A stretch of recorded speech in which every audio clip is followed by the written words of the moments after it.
The Cathedral of Verona, dedicated to Saint Mary of the Assumption, is situated in a wonderful little square surrounded by charming buildings. In actual fact, the cathedral is not a single standing building, but the central structure of a rich, harmonious architectural complex of buildings, which include the Capitular Library, the Canons Cloister, the Church of Saint Giovanni in Fonte, the Church of Saint Elena, and the bishop's residence.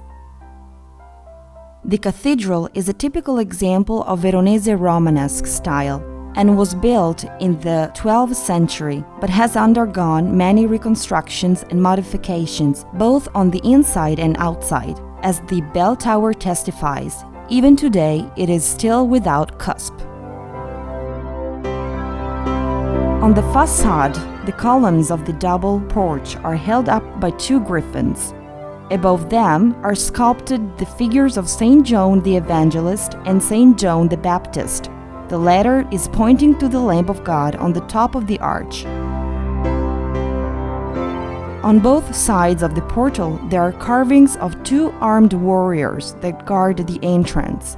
They are the two famous paladins of Charles the Great, Orlando with the Durlindana sword and Oliviero with his mace.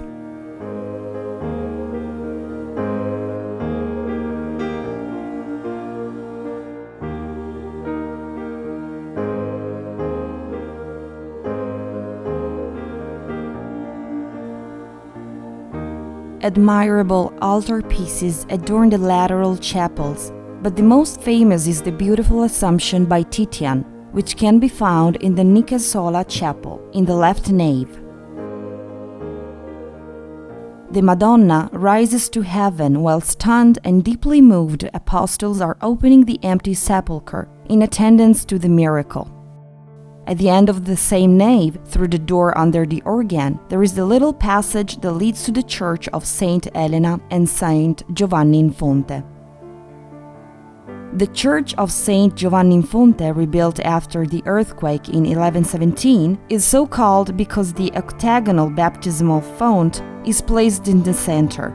The font was carved out of a single marble block, and the scenes depicted represent gospel episodes, starting from the Annunciation up to Christ's baptism. In the nearby church of St. Elena, the remains of the first Christian basilica can be admired in open archaeological excavations found in the center of the church. To the left of the main facade, a covered passageway leads to Corte St. Elena, where the distinctive facade of the church of the same name can be seen, and to the Canons Cloister. The Capitular Library, the oldest in Europe, is housed in the western wing of the cloister. Founded in the 5th century and visited by the greatest authors of literature, it holds the famous Veronese riddle, which is the first document ever written in vulgar Italian, the early Italian language. For those who want to experience an intense atmosphere of spirituality while at the same time be immersed in history and Italian culture, the beautiful cathedral complex has to be considered an essential stop on any tour of the city.